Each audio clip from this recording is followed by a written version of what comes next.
Welcome to This Week in Guns, a podcast that covers the commentary on the latest firearms industry news, information, and buzz. Brought to you by the Firearms Radio Network. I'm your host, Chick Challand.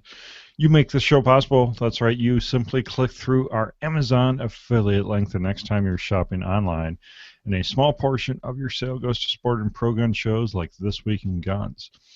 Well, we have a awesome panel this week, a little smaller than usual, but be a little bit lighter show. We're a little bit light on stories this week as well, so it'll work out. Adam Kraut, Esquire, Firearms Industry Consulting Group, Division of Prince Law Offices, PC. Hey, Adam. Hey, Jake. And Natalie Foster, Girls Guide to Guns and Love at First Shots. Hey, Natalie.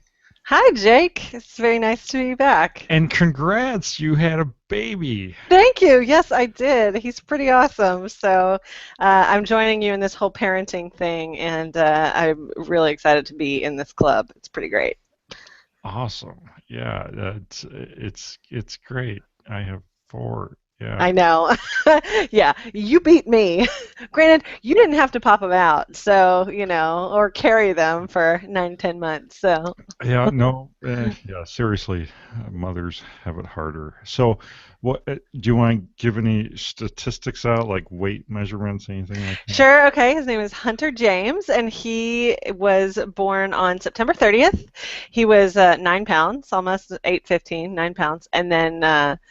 And he was 21 inches long, and he is just the cutest stinking thing you ever did see.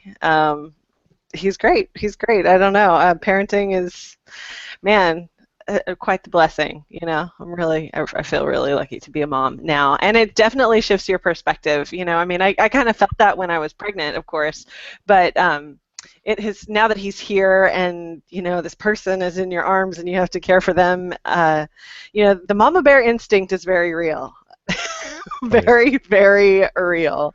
So I have I tell you, it really does give you a whole new perspective on life in general. And yeah, I like, I'm not kidding when I say I really feel like I have joined a new club, that I didn't even know that I wanted to be a part. I didn't want to be a part of it initially for a long time. My husband had to talk me into it, and I'm so glad he did, because it definitely has been the best thing I've ever done.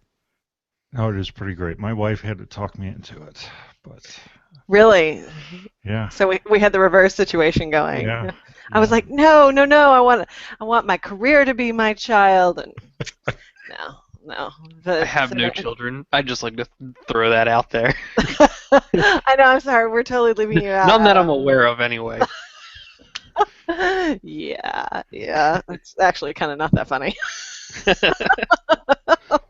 Well, do you have a dog? I mean, I have 3 dogs. So okay, all right. Well, I'm all 4-legged child out. Yeah. No more. Well, you are invited to the parenting club. I'm good. Not now. Can't afford another human being. Yeah, I hear that. It is not cheap to do it right, and at all. It's just not cheap, but yeah, make it happen. Very cool. Congrats. Brought a new shooter into the world, right?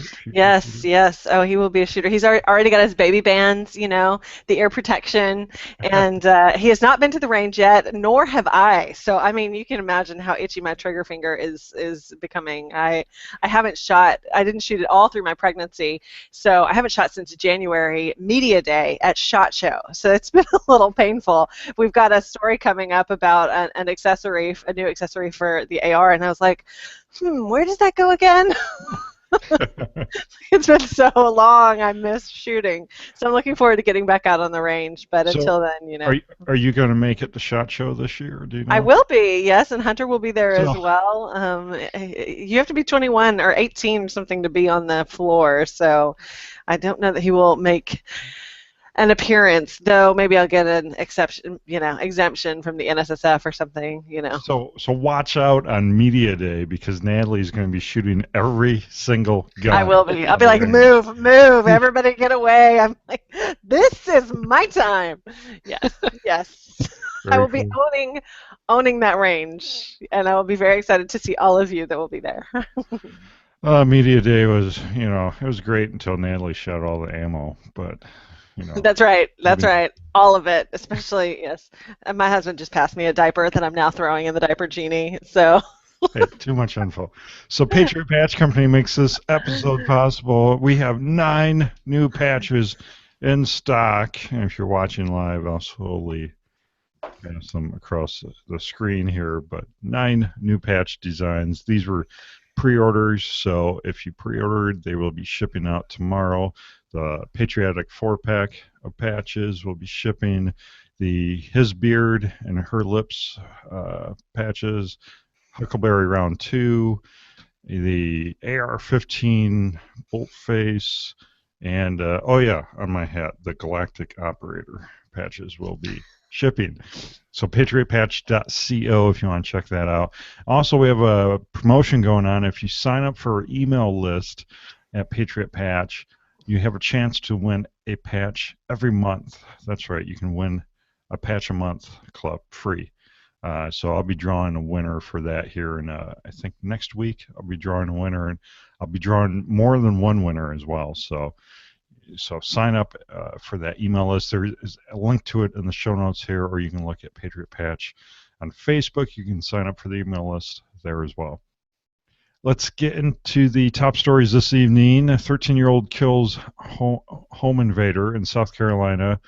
6-time felon killed by a 13-year-old. Used mother's gun to kill the burglar. yeah, this is pretty. This was a really interesting and a heartbreaking story on a lot of levels. That a 13-year-old would have to be, that would be put in this position. But I also am so impressed with the wherewithal that he had, and the fact that the mom, I don't know if it's a single parent family. I mean, the fact that they only refer to his mother is pretty interesting, and I makes me think that it probably is. And I'm wondering. I'm not familiar with this area at all, so I don't know whether it was a low-income situation or a more affluent. But I don't know if you guys are familiar with the area, but I just some of the context clues made me think that it was probably a lower income area, and I mean, for this kid to be to be able to do this is pretty amazing, I thought. And for the mom, she said she did not teach him how to use a gun, so I would be very interested to see where he learned it. Call of Duty taught him how to use a gun. You think so? Seriously? If you read the second article Jake has in the show notes there, the second one in under this subsection, it says authorities said the boy told them he fired the gun through the door and the person outside fired back. The boy fired several more shots. Definitely Call of Duty, like just shooting straight through walls and stuff.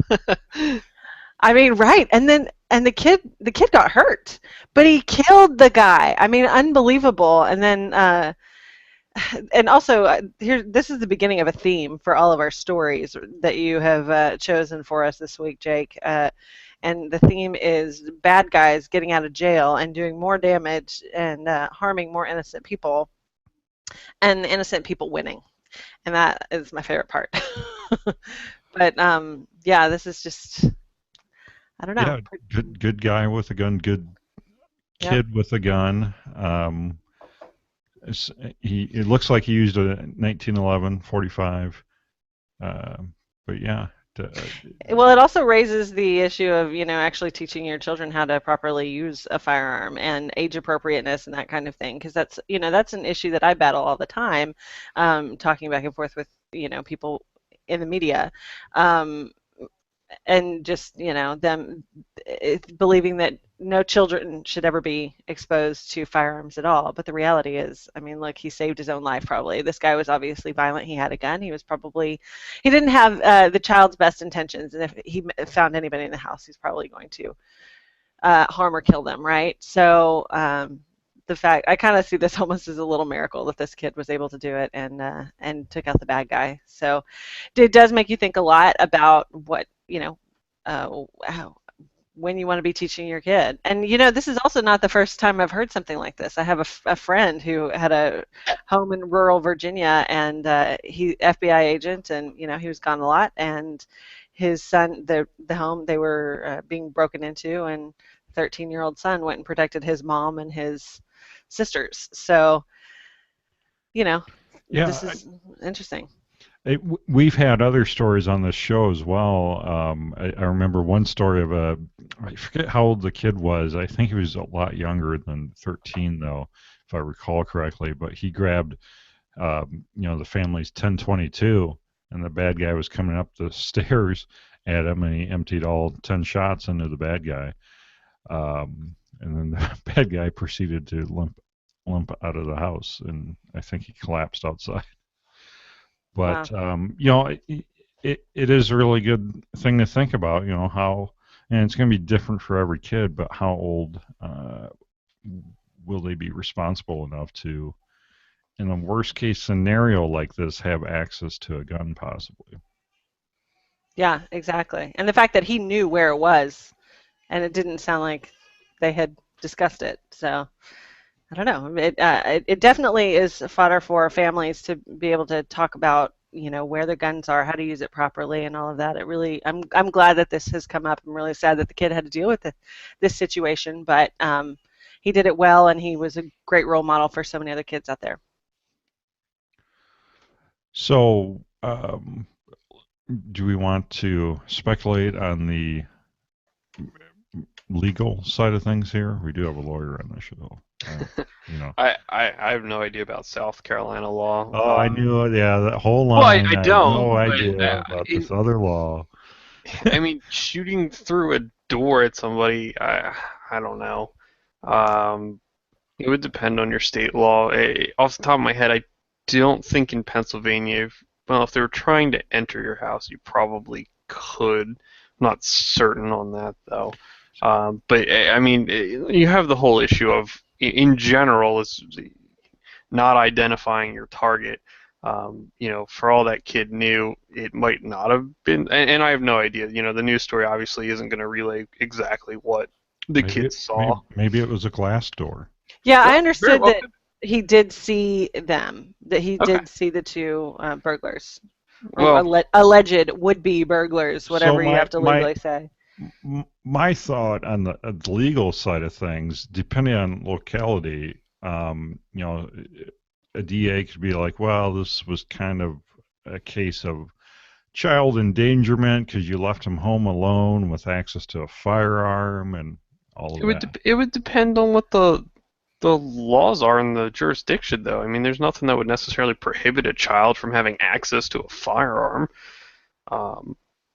But, and it also depends on the DA and what they want to do and, the whole situation. I think a DA in this situation would be hard pressed to bring any kind of charges against the parent and have them reelected after that. Yeah, I don't think the voters would take too kindly to that in South Carolina. Yeah, in a number of different places. I think you'd have a lot of people looking at it going, what the heck, this kid stopped a 6-time over felon from entering his home and potentially doing whatever, nobody knows. So I don't know, chalk one up for the kid. Yeah, absolutely. Yeah. So going into product here, we don't feature product all that often. Elfman Tactical AR-15 push button safety. Adam, are you familiar with this? I saw this come out. I think it was earlier this week or sometime last week. I don't remember when, but I saw Rainier Arms posted it in their in the new product section on AR15.com, and I looked at it, and they didn't have any pictures of it installed on the gun initially. I found pictures 2 or 3 days later. It looks interesting.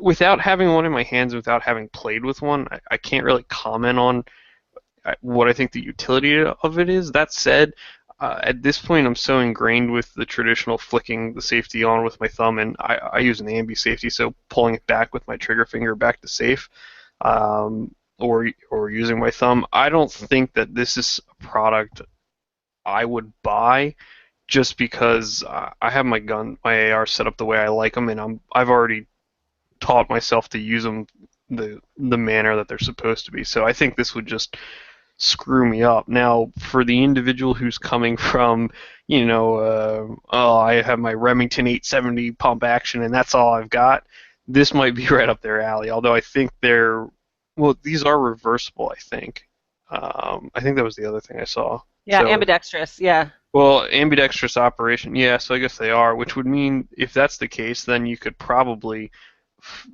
set it up so it's exactly like your 870.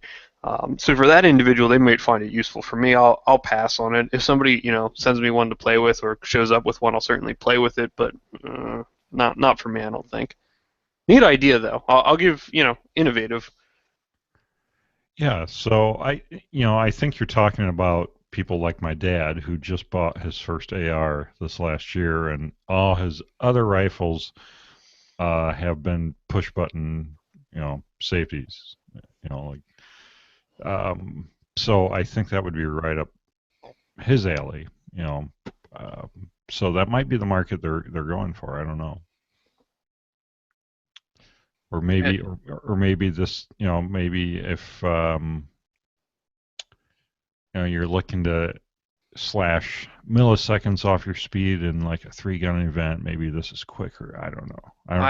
I don't foresee it being and again, I haven't played with one, so I don't know how it would operate, in that context. But I don't see it being any faster than the traditional manner anyway.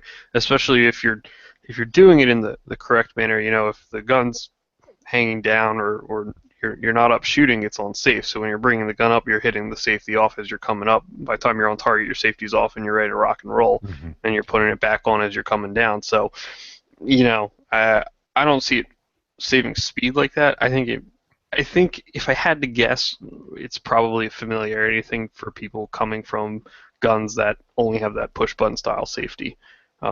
Like I said, neat idea. I don't know how well it'll do. But high five for innovation. Sure, yeah. It's cool to see a safety coming out that's not another ambidextrous safety that has interchangeable levers on it. It's been done 1,000 times already. Yeah, totally. Yeah, a new way to look at it. Cook County pushes to blatantly and unconstitutionally push an ammunition tax. So it'd be a per round ammunition tax here in the great state of Illinois, Cook County, which is where Chicago resides. Right. Yeah, here we go again. As the article points out, Seattle's already got this, and they are, in court, and it's blatantly unconstitutional. Although, Adam, you should definitely be the one to speak about that, not me. Why are you dragging me into this? You got it. Go on. Well, anyway, and then it's just, I'm so glad you added the Chris Rock video, because, we've all seen the Chris Rock video about making the bullets $5,000 each.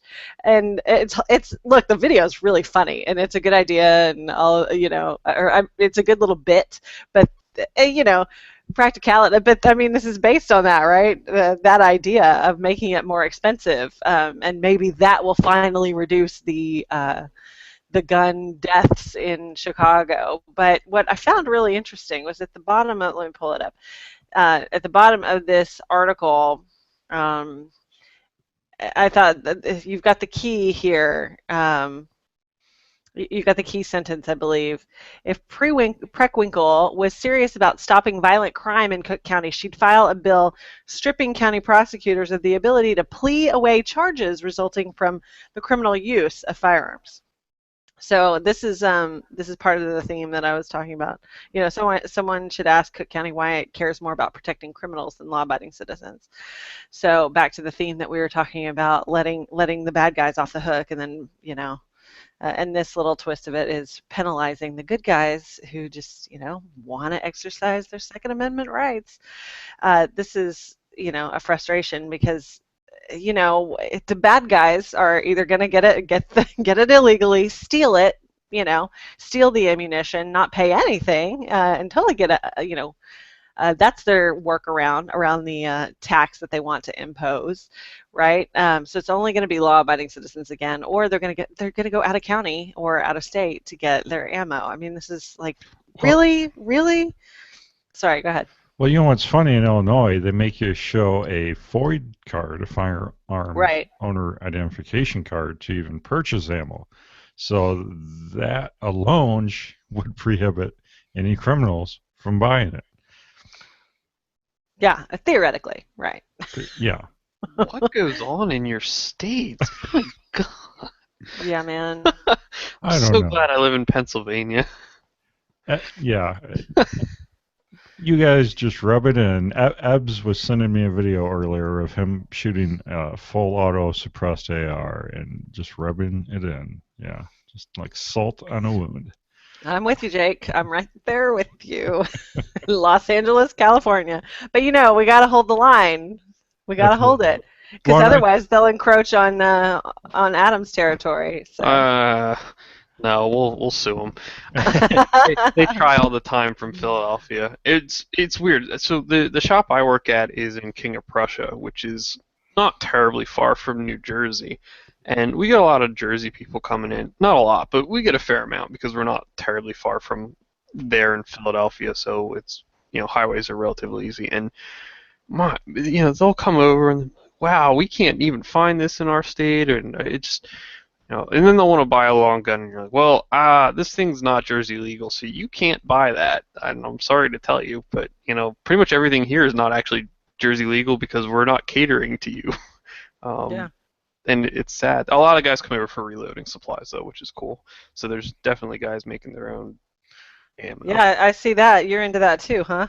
Yeah, yeah, that's my Dylan. I was cutting down some. I was sizing and trimming some 223 casings the other day. I've got a lot of work to do. That's awesome. That's really great. I originally started reloading to save money, and that just turned into spending way more money, but shooting a whole lot more. So does it equal out to be a little bit cheaper then? No. That almost sounds like a criminal activity, making your own ammo under the radar. Yeah, I know, right? And I can do it with brass I pick up off the range, too, so I don't even need to buy that. Untraceable. There's News at 9. There's a bunch of gunpowder sitting over here. Oh man, that sounds like a criminal to me. Yeah. Wisconsin governor signs multiple gun laws into effect. So Governor Scott Walker signed in 3 bills here. The first one would allow residents of other states but who are in the military and stationed in Wisconsin for at least a year to apply for a concealed carry permit within the state. And then the second bill would allow retired law enforcement officers from other states to also apply. And then the final measure would, we were just talking about this bill would establish that felons who are found guilty of possessing a gun would have a minimum sentence of 3 years in prison, and those using a weapon in a violent crime would garner at least 8 years, minimum in prison.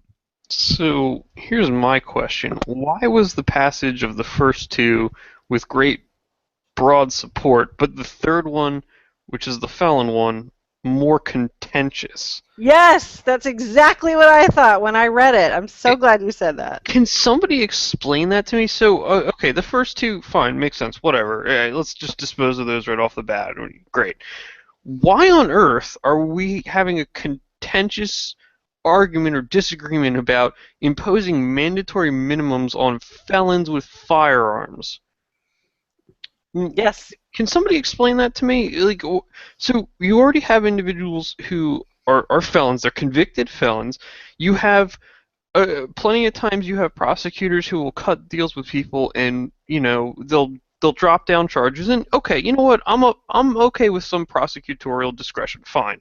What have you. But if you have a convicted felon who most likely, if they're in possession of a firearm, and I'll say most likely because there are some instances where it's not the case, but most likely they know they're a convicted felon, they know they can't possess a firearm, and they're probably up to some kind of nefarious activity. Why on earth, why would that be contentious? The only reason I can see it being contentious is you have the case where the individual either is too dumb to know that they're a prohibited person or thinks that they can go hunting or something like that, and then they get T-boned with this. And okay, while I might feel a little more bad about it personally, you're still a felon in possession of a firearm and you're a prohibited person. In the first context, it makes no sense to me. In the second, I can at least, a little compassion there. Yeah, but why is there pushback at all? That's what I'm curious about. And, I had to reread this paragraph a couple of times I still can't wrap my head around it, right? It says current Wisconsin's, first of all, high five to Scott Walker. Like, this is a great rebound from him dropping out of the presidential race. I think this is him taking his state even more so in the right direction. And, he's on a very good, he's sailing in the right direction once again. But it says current Wisconsin state law, while authorizing a maximum of $25,000 fine or up to 10 years in prison for a felon who has lost their firearms rights to be found in possession of one, has no minimum sentencing guidelines, as Adam just mentioned, meaning judges can authorize little or no jail time for those found guilty. What? I mean, we've already established that these guys are bad guys and they can authorize 0 jail time. Okay, whatever. So anyway, it goes on to say this aspect earned the opposition of some lawmakers in the legislature who felt it was the wrong approach to keeping neighborhoods safe if not coupled with social programs. Okay, that's completely, I don't understand that. I would love to hear what you guys think about this, because what social programs are going to make it better? Like, what are we talking about? I mean, especially Adam, since you've been, in the system a bit and know a little bit more about that, it leaves you hanging there with no real information about what they're talking about with social programs to help fix this, because probably not going to happen. I mean, let's be honest, right?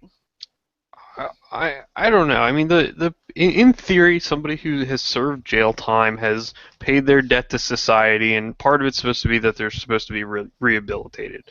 Okay, it's all well and grand in theory, but let's be reasonable. If we look at what actually happens, you'll have some people who will come out that will be reformed, and they're a pretty slim majority. You'll have others who will come out who will learn new ways to commit crime because they're in there with everyone else who has, and then you'll have individuals who will continue to go about their ways. So I don't know what social programs they're thinking that will help this. Other than jail, Well, and even jail might not be the best answer. It's probably the only really good solution that's out there right now, but it might not be the best answer. But I have an issue, I guess, more so with if these prosecutors, the way the statutes are written now, from what it sounds like, if these prosecutors, or judges rather, can authorize jail time, but they're not, why are they not? Especially when you have a felon in possession of a firearm. Now, again, if we're going back to my first two examples, the one who knowingly and is up to no good, and they're not getting jail time,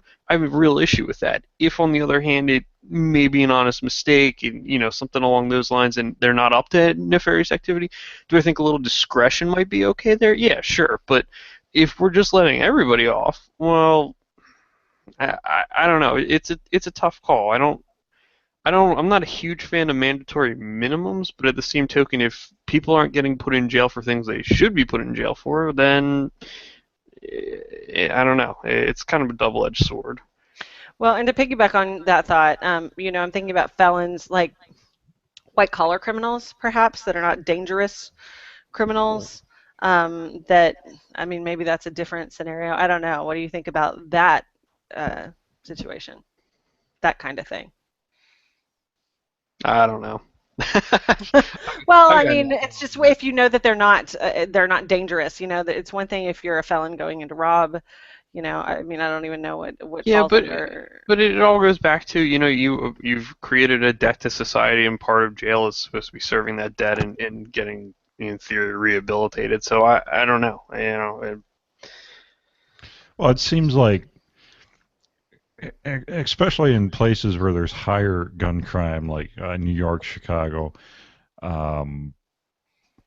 we see these stories about these criminals that have multiple rap sheet charges of possession of a firearm. Like, not just once, but twice, 3 times, 4 times, 5 times, and yet they keep getting paroled, they keep getting out. And it just keeps happening. So, yeah, you're right, Natalie. What are these judges thinking? Yeah. what is their mindset? Yeah, unless we're talking non-violent criminal, I don't know. I don't know. I think it doesn't make sense at all. And then it makes me wonder how many other states. I mean, this is Wisconsin, and they had to fix that. You know, it seems like a no-brainer to me that should have been on the books a long time ago. In every state, but uh, makes you wonder. Well, let's talk about the sheriff who is criticized for using inmate labor during the seizure of 7,000 stolen guns. So this happened in South Carolina, where they had this gun collection. They had to confiscate that estimated of 7,000 to 10,000 firearms. I think we even talked about the story, but apparently there's been a complaint filed that the sheriff used some prison labor to move these firearms out of this residence. He's claiming that they didn't touch any of the firearms, but it says in the article, Brooks claimed they never loaded any guns and were instead used to carry items like barbed wire and hunting supplies along with ammunition. Well, here's a problem. If they're prohibited persons, I should say, not just inmates, but if they're prohibited under either state or federal law, they can't be in possession of ammunition either. So they very well could have violated the law with just the ammunition. They wouldn't have even had to touch the guns, which of course they're not going to. I can't foresee them being charged for it, any of that when the sheriff's directing them to do it. I don't foresee that coming back on the inmates, but he clearly screwed up by allowing them to touch the ammunition, especially if they were prohibited persons. If they were not prohibited persons, it was probably just a bad judgment call.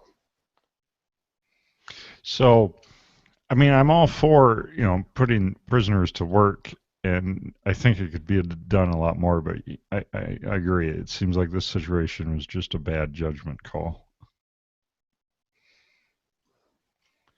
Yeah. So let's move on to Glock. Third defendant sentenced in Glock kickback scheme. Mentioned this, I don't know, a month or two ago about this scheme out in Kansas where there's bribes being taken to, between a company and wasn't real clear. I think there at one time I think had something to do with some military contracts, but now three people have been sentenced relating to this Glock sale scheme. Yeah, man, don't break the law. I mean, that's pretty much what it breaks down to for me.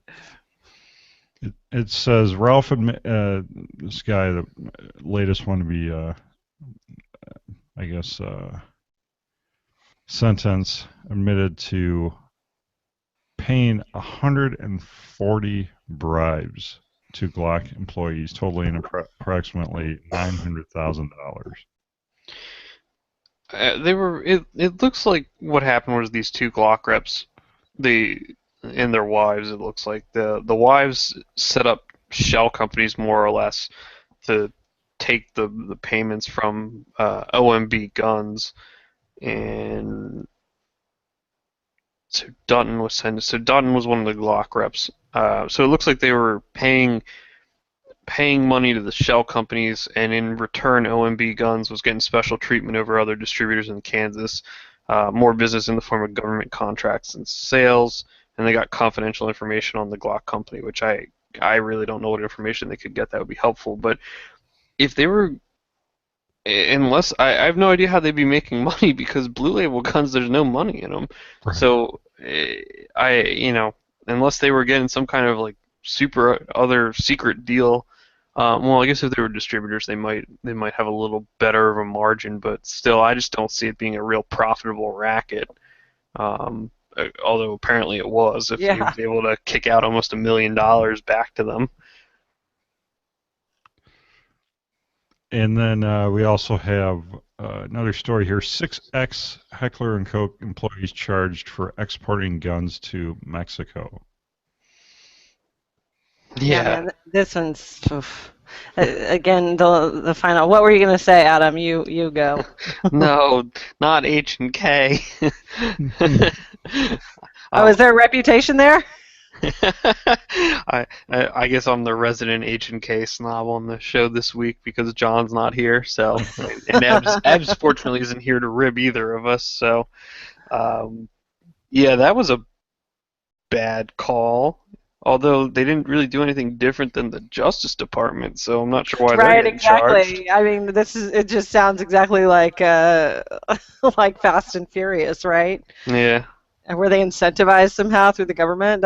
With stories like this, I always wonder if there's more to it than, what we're actually reading, than the 4 paragraphs that guns.com allots it.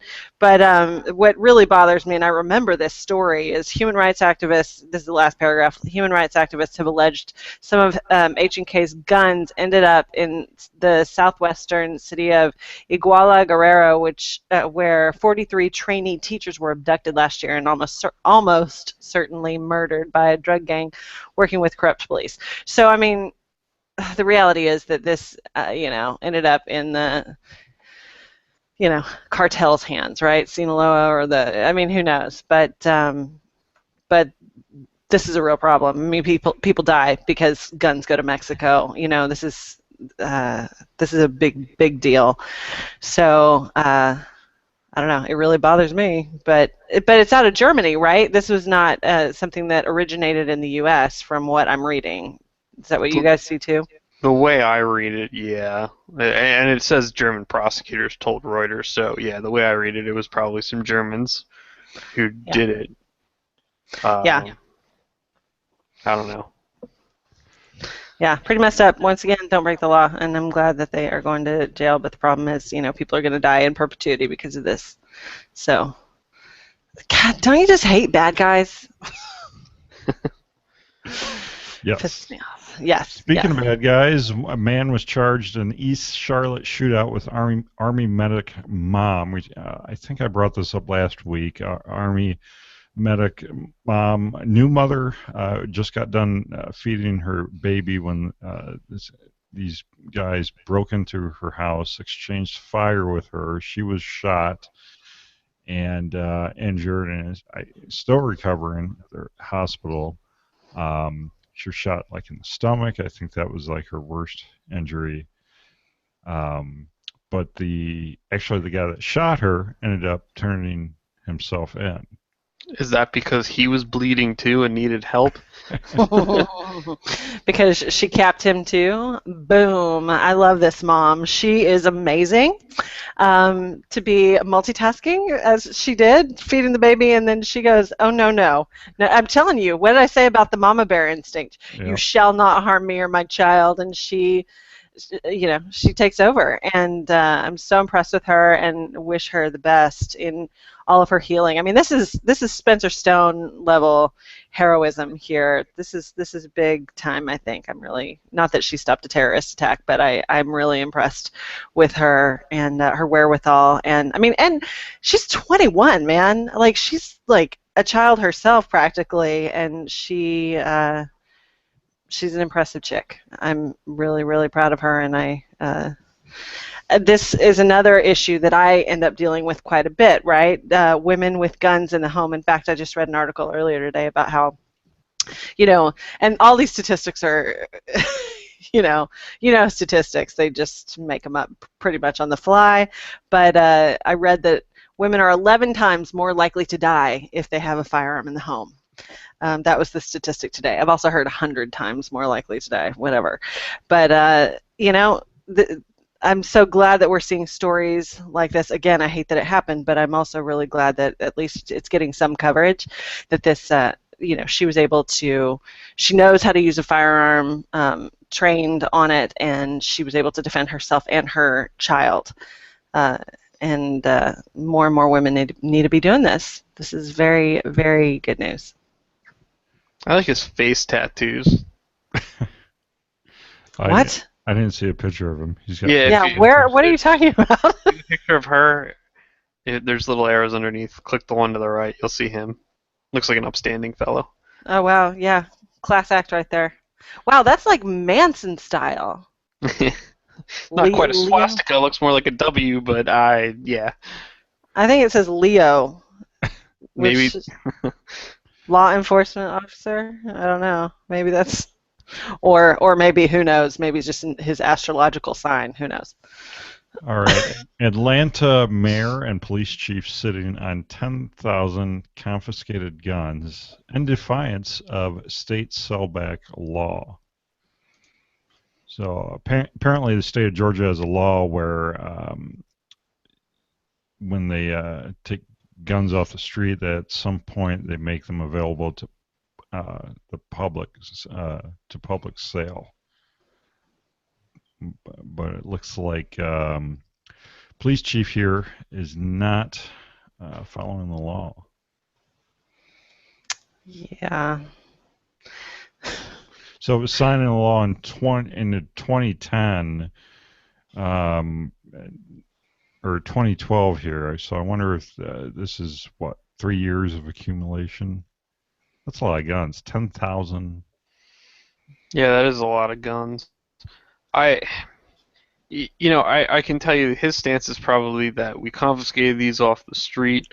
We don't want them ending up back out there and have to deal them again. Which, okay, valid point, but the law requires you to sell them. And quite honestly, dealers don't just sell them to people off the street that don't do background checks and things. So, see, this is probably the problem. The last time they sold them back, they took one of those like food trucks and went to the bad part of downtown and just sold the guns off the food truck, and yeah.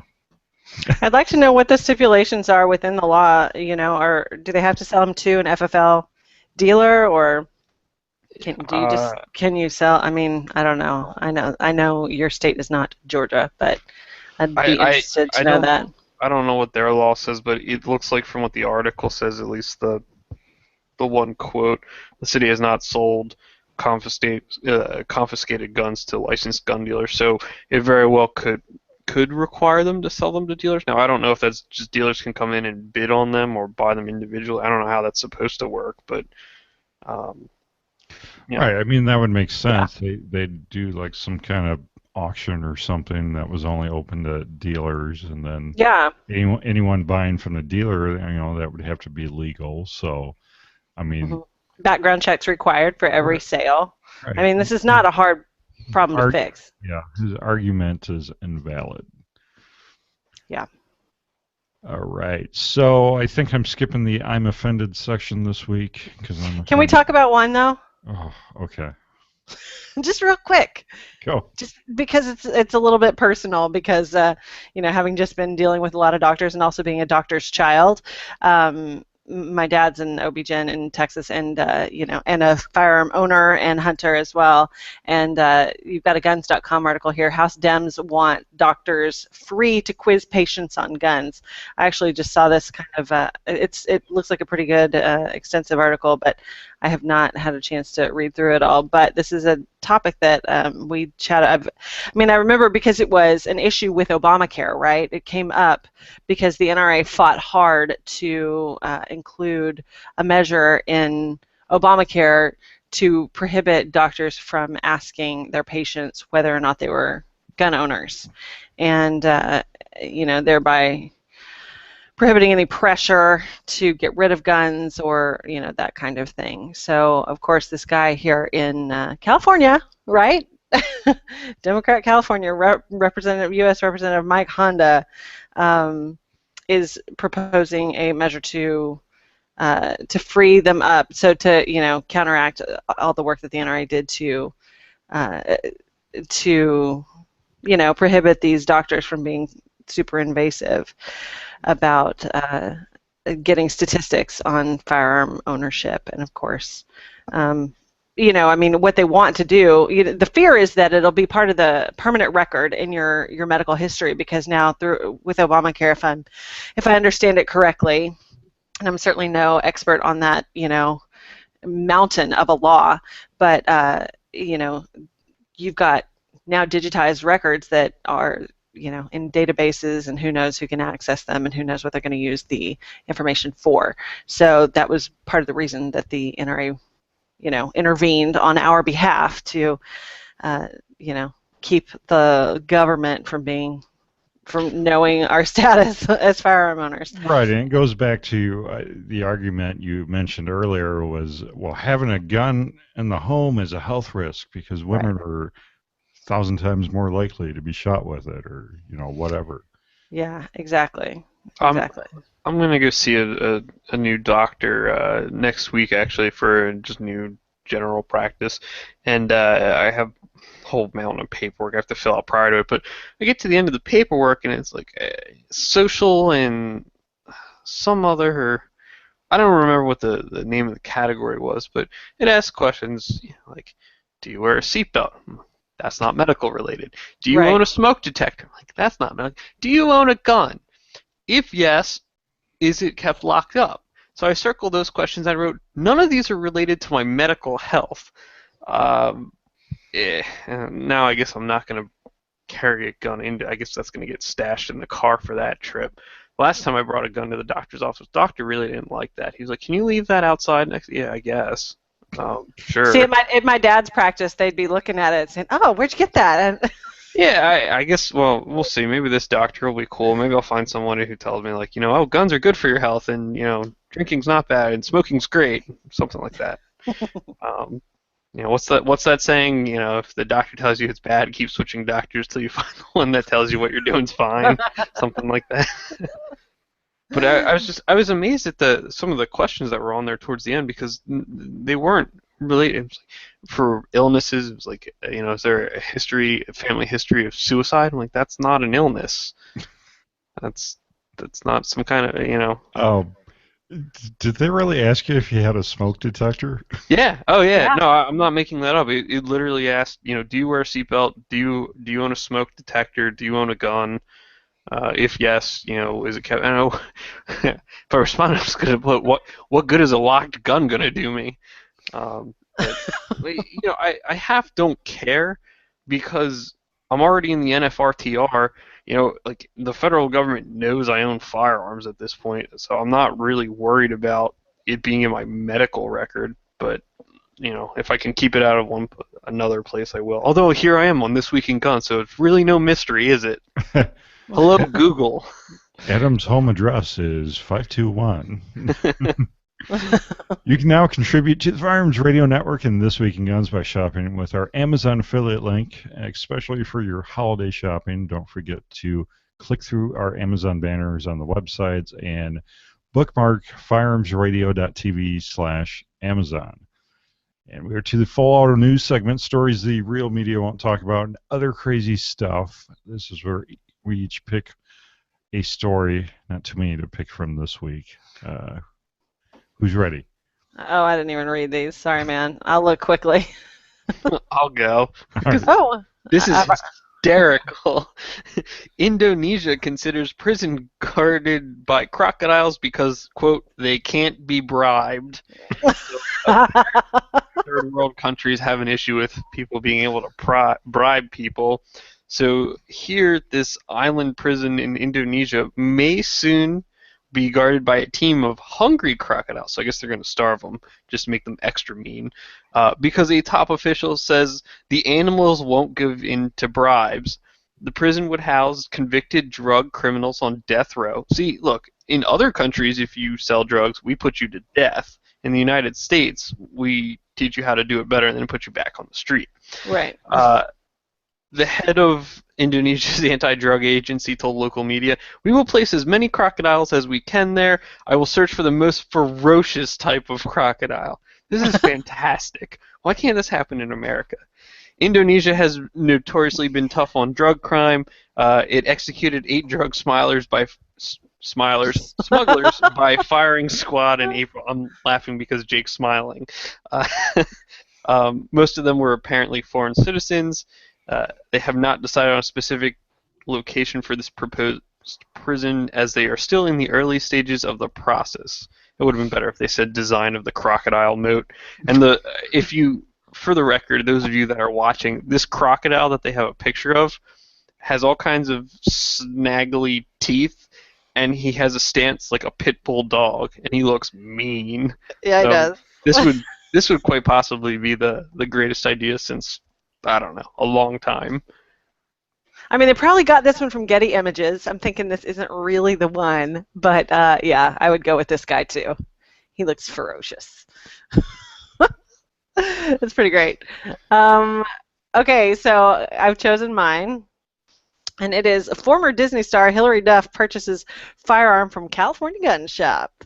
Go girl! I'm so proud of her. And here's the reality: is yes, she was a teen star, and she's gone on to great success, and I'm happy for her. But this girl is a Texan originally, and she knows what's up. And she actually we also went to camp at the same place when we were little, and I'm proud to see that's actually where I learned to shoot for the first time.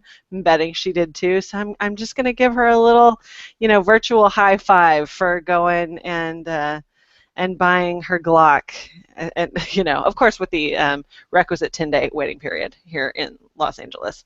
But go girl, high five. Here's what I don't understand. Why is it a big deal when somebody who's a celebrity either comes out in support of or against firearms, or anything for that matter? Like, what makes you the expert on climate change, and why should I care what you have to say? Just like, why do I care what you have to say about guns, one way or the other? Your job is to get up there and entertain me. That was my impression anyway. Like, I'm not watching your movies because your political, stance is what I care about. I'm watching it because you're supposed to be entertaining. I guess I'm different in that. So No. I think that's 100% valid. I think everything you said is accurate. But the reality is that we live in a world where people actually care what celebrities do, and unfortunately they have a lot of influence. So even when they have no idea what they're talking about, which is 98% of the time. So that's why I am going to celebrate when you see somebody who's recognizable out there advocating on behalf of gun ownership, especially female, because we get so many the opposite direction. So I'm celebrating all I can, because here's the deal. I mean, there's a generation of kids, women now, who grew up admiring her and wanting to be like her, and she's retained that clean-cut, all-American persona, unlike any of the others have been able to do. And I think, man, good on her, in this town that is not at all conducive to any of that, and certainly not friendly to firearm ownership, at least, not on the surface. There are a lot of underground firearm believers in this town. And anyway, I mean, the reality is she has influence. So, if she's fighting for us, that's good, Yeah, no, it's good. I mean, you're right. You're totally, totally right. You couldn't be more right, but it's not the reality. That'll never get old. Please, just put that on loop so I can let that play. Welcome to the LA Firearm Enthusiast Underground. That's right. That's right. Headquartered here. Man arrested for shooting at Civil War reenactors. Oh my gosh. Which side was he shooting at? That's what I want to know.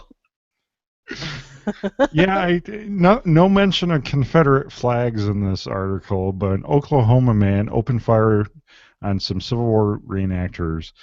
They were putting on a show for the Battle of Honey Springs. I guess there probably wasn't Confederates in. It was a Union victory over the Indian Territory. So they were shooting at I guess he was shooting at Union soldiers here. Says he was drunk at the time, surprise, and deputies arrived at the scene and found Hashtag not an excuse. Found him holding a sawed-off shotgun, and then he did not comply to demands of the officers, and he took off running, dropping the shotgun. And yeah, it says no one was hurt, but there was a tent where several reenactors were standing that had like pellet holes in it, and it said one actor was struck in the arm by a pellet but did not sustain injury. I'm confused as to, well, first of all, his mugshot is also fantastic. He just looks drunk. The second part is I'm a little confused as to what side he was fighting at, because Oklahoma during the Civil War wasn't territory, it was Indian territory. So he doesn't look Indian in any capacity. So I'm not really sure what his problem was. You're being so racist right now, Adam. No, Like, no, not at all. Super racist. I That's mean, not I'm offended. Well, I'm super offended personally. that's because you're from California, so. Yeah.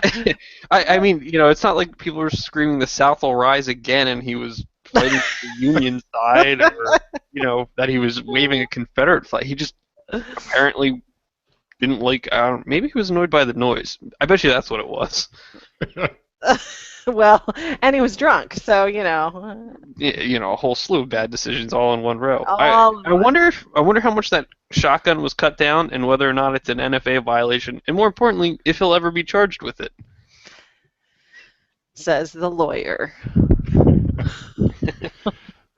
All right. Well, we won't cover all the full auto stories like the porn star giving something to vets. Oh, jeez. So Patriot Patch makes this episode possible. Check out the patriotic 4-pack of patches, which is no longer a pre-order because it's in stock, shipping now if you ordered. And also the diversity T-shirts. Check those out. When are you going to have those in a women's cut? Because that is awesome. This is awesome. What size man shirt do you wear? And I'll send you one. Oh my gosh. # things you never ask a woman. What? Wow. So here's what somebody told me. Hi, how much do you weigh? What's your age?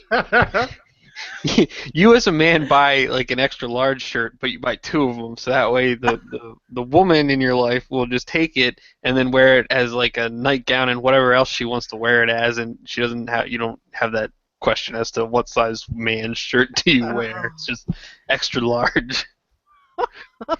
Yeah. What size does your husband wear? There you go. That's the question. The sad thing is, well, yeah. No, you're right. Okay, continue. Too bad he's smaller than me right now. But I did, make a person, so. Yeah, you keep saying. Run for your life, Natalie's husband, run! He's safe. He's good people. PatriotPatch.co. So, Natalie, what's going on? Girl's Guide to Guns. Love It for Shots is still airing, right? Yeah, Love It for Shot. Another episode just came out today. You can check that out on nrawomen.tv. And I host, and Julie Golub does all the heavy lifting because I was pregnant at the time, so I was unable to be on the range. But she does an exceptional job, as she does in basically everything she touches. But yeah, Girls Guide to Guns, we've taken a bit of a hiatus on the blog, so I can, I don't know, just spend a lot of quality time with my kiddo, but I am doing a lot of jewelry work, all my gun jewelry, and then, of course, we've got my signature Devil Dog Arms rifle, and I actually am getting ready soon to launch my children's book on gun safety that I'm really excited to tell you more about in coming months, but yeah, a lot in the works. It's good times, man. Will there be crocodiles in it? Now that you mention it, I mean, the illustrator's here right now in the living room. I can talk to him. I could talk to him about crocodiles. That could happen.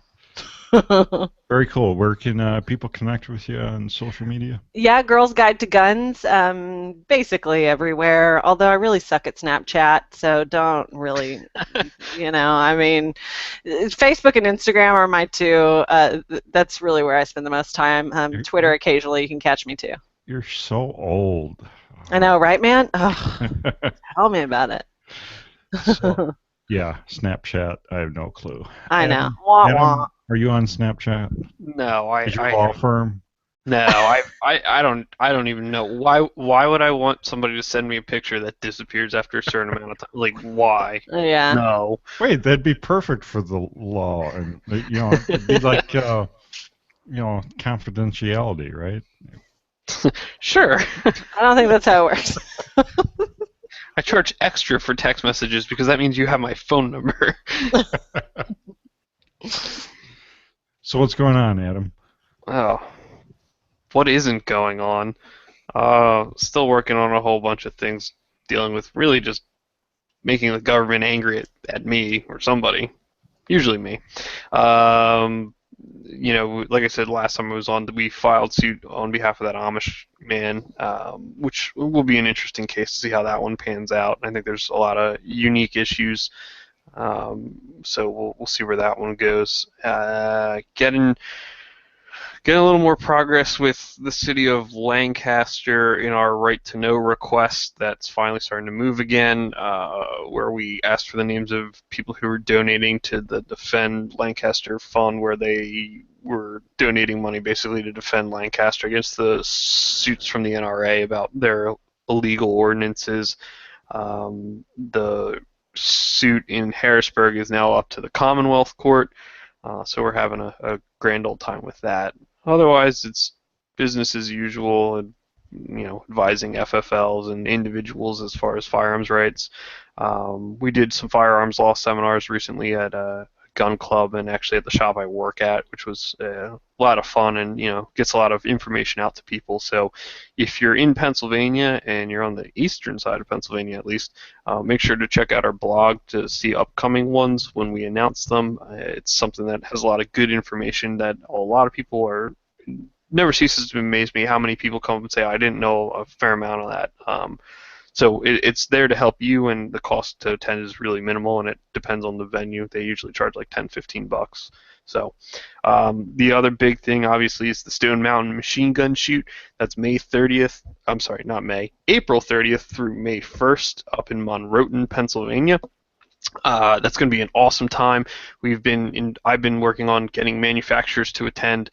FN gave me the yes the other day, so FN will be there. In addition to, off the top of my head, Silencer Co., Sig Silencers, Liberty Silencers, and some other. I think Agency Arms told me that they would be there, and some other pretty cool manufacturers. So make sure you check out stonemachinegun.com to get your tickets now, and you'll have the opportunity to show up and shoot some machine guns and demo some manufacturers' products that you may have been thinking about buying. And there's also going to be a bunch of unique things on the property. It's all on the website, so it should be an awesome time. And you'll be there, Jake. Yes. Firearms Radio Network and Patriot Patch will be there, so looking forward to it. So that about wraps us up. You can leave your feedback by commenting on the bottom of this YouTube video or the bottom of the show notes at thisweekinguns.com/14114. Yeah, 142. Let me get that right. Give us an iTunes review, and don't forget to contribute to the show using the Amazon affiliate link. Well, Natalie had to run here, so thank you, Natalie, and thank you, Adam. Hey, thanks for having me, Jake. Always appreciate being on the show. And that's a wrap. We'll see you next week.